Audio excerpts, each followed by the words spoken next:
साथियों नमस्कार। आप सभी का चंद्रा ग्लोबल स्टडी के इस प्लेटफॉर्म पर स्वागत है। दोस्तों, हम सब कक्षा 12 केमिस्ट्री विषय के अनसॉल्व्ड पेपर पर चर्चा कर रहे थे, जिसमें पिछली कक्षाओं में हम लोगों ने 2023 के अनसॉल्व्ड पेपर सेट 1 और सेट 2 को पूरी तरह से हल कर लिया था। आज हम बात करेंगे 2023 के सेट 3, कोड है इसका 347 सीसी। तो हम इनके प्रश्नों को एक एक करके आज हल करेंगे। तो आइए चलिए देखते हैं इनके प्रश्नों को। देखें, पहला क्वेश्चन दिया गया है नंबर 1, बहुविकल्पीय प्रश्न है। क्वेश्चन नंबर 1, प्रश्न 1 है ऑब्जेक्टिव क्वेश्चन है। इसमें से प्रश्न संख्या 1 का जो का है ये आपके सिलेबस से हटा हुआ है, जिसे आपको नहीं सॉल्व करना है। हम इसके खा की बात करेंगे। प्रश्न संख्या 1 के खा दिया गया है 18 ग्राम जल में मोलों की संख्या है। 18 ग्राम जल में मोलों की संख्या।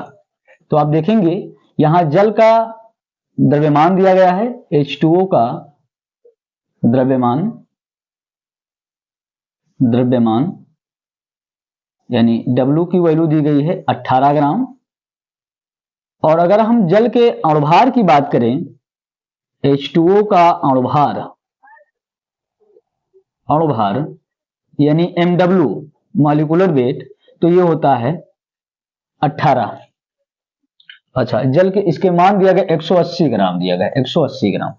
तो यहां पर मोलों की संख्या पूछ रहा है, तो मोलों की संख्या आप लिखेंगे कि चूंकि मोलों की संख्या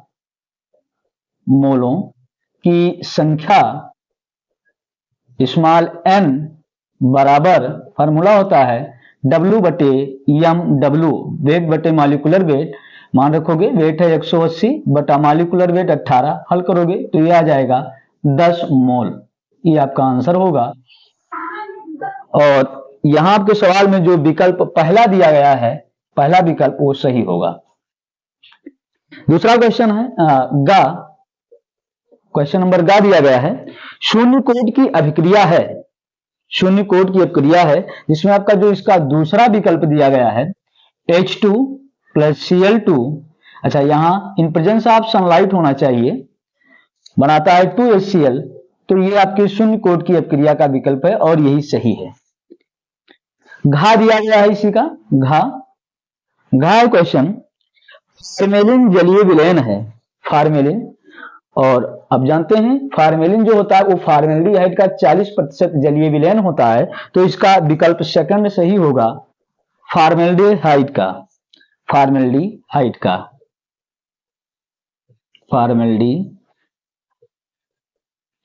का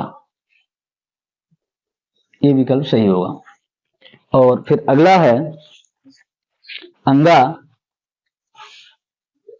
अंगा क्वेश्चन है, एमाइड से एमीन बनाने में प्रयुक्त अभिकर्मक है। एमाइड से एमीन, तो पहला दिया गया है HCl/ZnCl2, दूसरा है H2Cr2O7/H2SO4, तीसरा NaOH/CaOH का होल ट्वाइस, और चौथा दिया गया है Br2/KOH। तो इसका चौथा सही होगा Br2/KOH। और ये बनाने की जो विधि है इसी को कहा जाता है हाफमैन ब्रोमोएमाइड विधि। यहां चा दिया गया है। अगला क्वेश्चन चा है, कह रहा है ग्लूकोज या एल्डिहाइड टालन अभिकर्मक से क्रिया करके बनाता है। तो पहला दिया गया Ag2O, दूसरा Ag, तीसरा AgCl और चौथा दिया गया AgNH3Cl। तो इसका आपका दूसरा विकल्प सही होगा Ag, यानी कि ये सिल्वर मिरर बना लेता है, सिल्वर मिरर, रजत दर्पण जिसको कहते हैं। तो आपका ये विकल्प सही होगा, नोट करिए।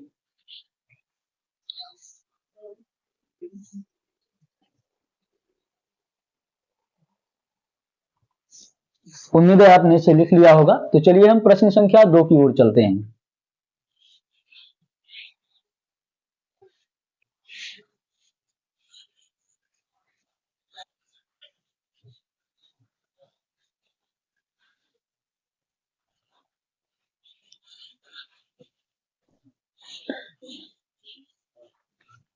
प्रश्न संख्या 2, प्रश्न संख्या 2 की बात करते हैं। Question number 2।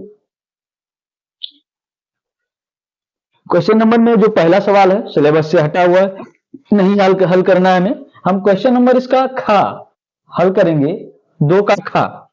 सवाल है भारानुसार 30% ग्लिसरॉल के जलीय विलयन में ग्लिसरॉल के मोल अंश की गणना के लिए, यानी यहां पर हमें मोल प्रभाज इसका ज्ञात करना है। तो चलिए देखते हैं, सवाल में दिया गया है कि भारानुसार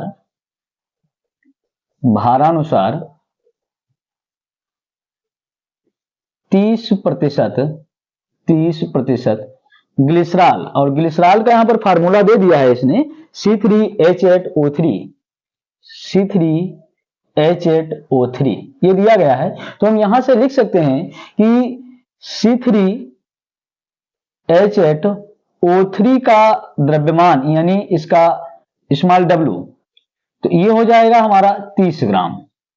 तो हम यहीं पर ग्लिसरॉल का mw ज्ञात कर लेंगे। C3H8O3 का mw अणुभार देख लें, तो अणुभार हो जाएगा, कार्बन का होता है 12, 3 परमाणु है, हाइड्रोजन का 1, 8 परमाणु है, और ऑक्सीजन का होता है 16, यहां पर इसके 3 परमाणु, तो 12 3 36 प्लस 8 और प्लस 16 दूना 32 3 48, तो 8 8 16 6 22, ओवरऑल आ जाएगा 92। तो यहां से हम ग्लिसरॉल के मोलों की संख्या ज्ञात कर लेते हैं।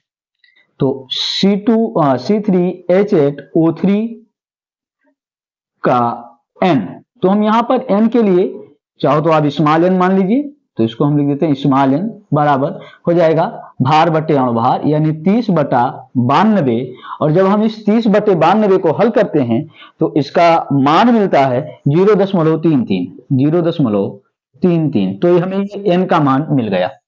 अब चूंकि ये 30% भारानुसार विलयन है, तो यहां 100 ग्राम विलयन होगा टोटल, जिसमें से 30 ग्राम हो गया हमारा ग्लिसरॉल, तो शेष बची मात्रा जो हो जाएगी 100 ग्राम में वो जल की हो जाएगी। तो यहीं पर हम लिख लेते हैं इसके आगे कि H2O की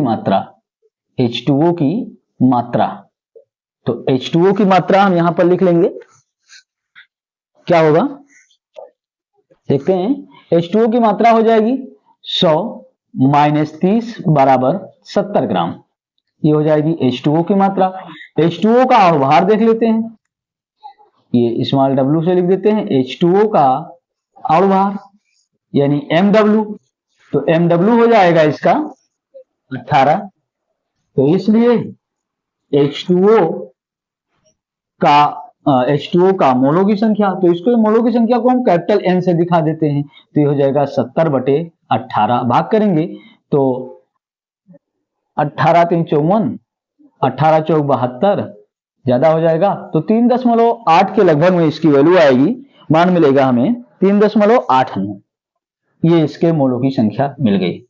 तो अब हमें ज्ञात करना है ग्लिसरॉल के मोल प्रभाज, तो हम लिखेंगे कि चूंकि काई ग्लिसरॉल या C3H8O3 बराबर ग्लिसरॉल के मोलों की संख्या यानी स्मॉल n बटे कुल मोलों की संख्या small n plus capital N, मान रख दें, तो ये हो जाएगा 0.33 बटे 0.33 प्लस 3.89, इसको हल करेंगे तो ये हो जाएगा 0.33 अपान, इसको जोड़ेंगे 9 3 12 और 9 3 12, 4.22 आएगा, और जब इसको भाग किया जाएगा तो मान मिलता है 0.078, और हमें यही ग्लिसरॉल का यहां पर मोल प्रभाज मिल जाता है, इसको नोट करिए।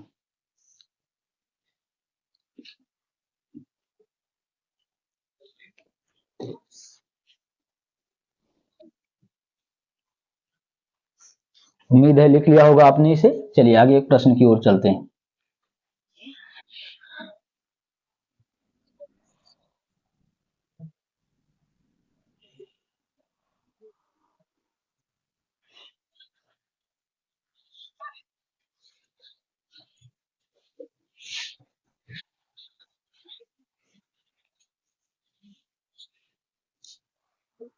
चलिए देखते हैं, अगला क्वेश्चन दिया गया है इसी दूसरे का गा, दूसरे का गा दिया गया है।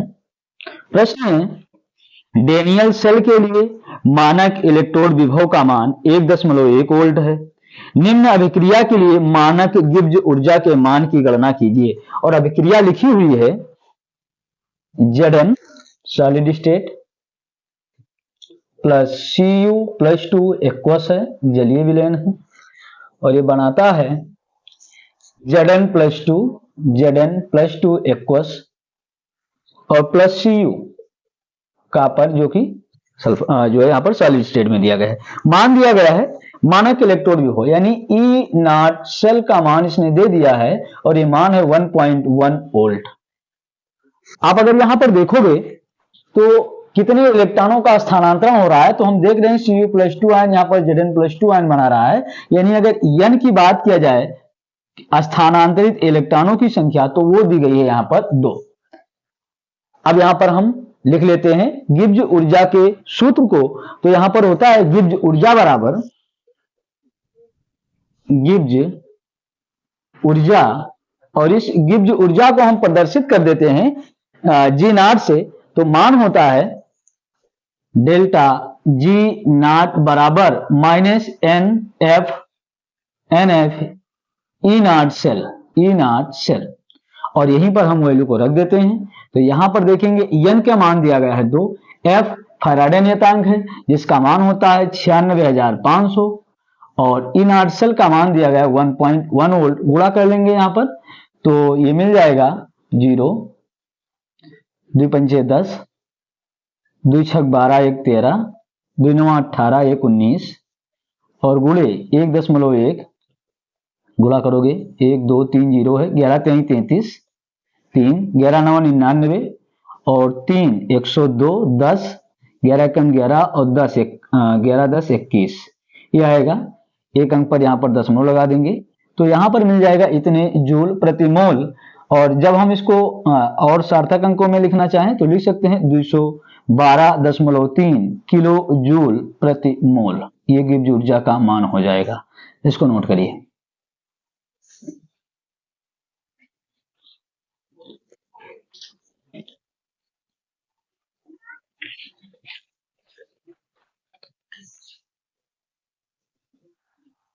उम्मीद है आपने इसे लिख लिया होगा। तो चलिए हम अगले प्रश्न को देखते हैं।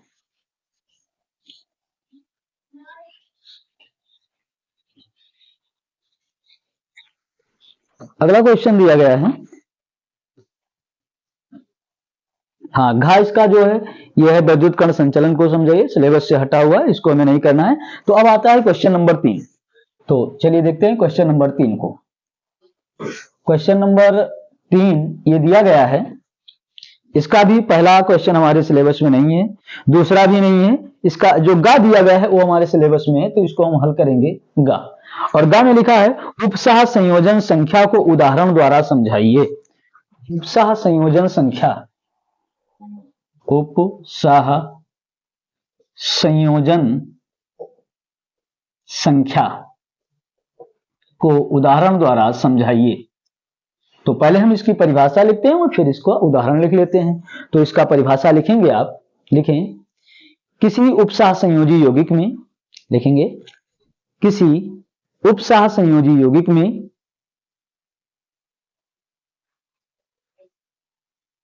किसी उपसाह संयोजी यौगिक में केंद्रीय धातु परमाणु के साथ लिगेंड जितने उपसाह संयोजी बंध बनाता है, लिगेंड जितने उपसाह संयोजी बंध बनाता है वही उस धातु की समन्वय संख्या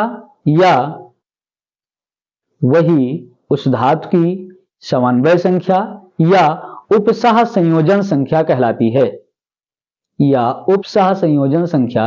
है, उदाहरण देखेंगे जैसे फॉर एग्जांपल एक उपसाह संयोजी यौगिक लेते हैं K4FeCN का होल 6। तो आप देख रहे हैं यह है हमारा केंद्रीय धातु परमाणु Fe। तो Fe की अगर समन्वय संख्या की बात किया जाए, समन्वय संख्या, तो इसके साथ हम देख रहे हैं कि एक संयोजी साइनाइड लिगेंड जो हैं ये 6 जुड़े हुए हैं और 6 के 6 केंद्रीय धातु परमाणु के साथ 6 उपसहसंयोजी बंध बना रहे हैं, इसलिए इसकी समन्वय संख्या 6 होगी। नोट करिए।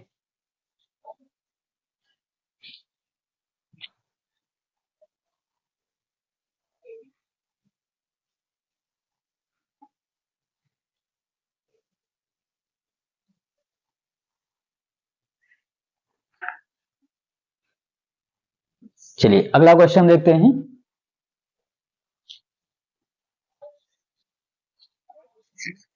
अगला क्वेश्चन है तीसरा, क्वेश्चन नंबर तीसरे का घा। क्वेश्चन नंबर 3 का घा। क्वेश्चन नंबर 3 का घा कह रहा है ग्लूकोज का हाइड्रॉक्सिलेमीन तथा ब्रोमीन जल से अभिक्रिया का रासायनिक समीकरण लिखिए। तो सबसे पहले हमें इसमें पहला जो करना है, घा का पहला हाइड्रॉक्सिलेमीन से क्रिया, और हाइड्रॉक्सिलेमीन का सूत्र होता है NH2OH। NH2OH से क्रिया, तो हमें ग्लूकोज की क्रिया NH2OH से दिखानी है। देखेंगे ग्लूकोज जब हम फार्मूला लिखेंगे तो CHOH का होल 4 CH2OH, ये हमारा ग्लूकोज, और इसकी क्रिया हमें दिखानी है NH2OH से। NH2OH जब ये क्रिया करता है तो इस नाइट्रोजन से दो हाइड्रोजन इस ऑक्सीजन यानी CHO समूह के ऑक्सीजन से क्रिया करके H2O बना लेता है। ये नाइट्रोजन इस कार्बन से डबल बॉन्ड के द्वारा जुड़ जाता है, तो बनाता है ये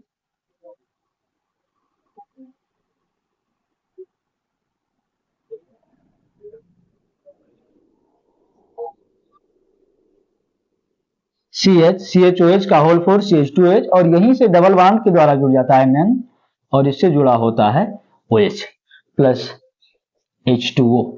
इसका नाम होता है ग्लूकोज ऑक्जिम। ग्लूकोज ऑक्जिम पहला हो गया। दूसरा इसी में कह रहा है कि ब्रोमीन जल से क्रिया, Br2 जल से क्रिया। तो चलिए ब्रोमीन जल से क्रिया दिखाते हैं हम। यहां पर देखेंगे यही होगा ग्लूकोज CHO CHOH और CH2OH, यहां CHOH का होल 4 रहेगा। जब हम इसकी ब्रोमीन जल से क्रिया दिखाते हैं Br2, ब्रोमीन जल, या चलिए ऐसे लिख देते हैं ब्रोमीन जल से क्रिया में Br2 ऑब्लिक H2O, या ब्रोमीन जल ऐसे कर देते हैं। तो जब भी ब्रोमीन जल से क्रिया करता है तो ये ऑक्सीकृत हो जाता है, और ऑक्सीकृत होकर के ये ग्लूकोनिक अम्ल बना लेता है COH CHOH का होल 4 CH2OH, और नाम होता है इसका ग्लूकोनिक एसिड। ब्रोमीन जल के साथ यह बनाता है ग्लूकोनिक अम्ल। नोट करिए।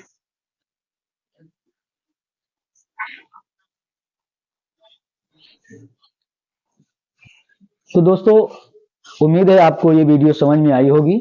आप लोग इसकी प्रैक्टिस करें, इसको नोट करिए और इसको तैयार करिए। देखिए एग्जाम बहुत ही नजदीक आ रहे हैं, इसलिए जितना भी कराया जा रहा है आप लोग इसको पूरी तरह से एक प्रॉपर नोट्स बना करके तैयार करते रहें, जिससे एग्जाम के पीरियड में बहुत ही आसानी हो आपको तैयारी करने में। तो आशा है आपको ये वीडियो पूरी तरह से समझ में आई होगी। आप सभी अपना ख्याल रखें। जय हिंद, धन्यवाद।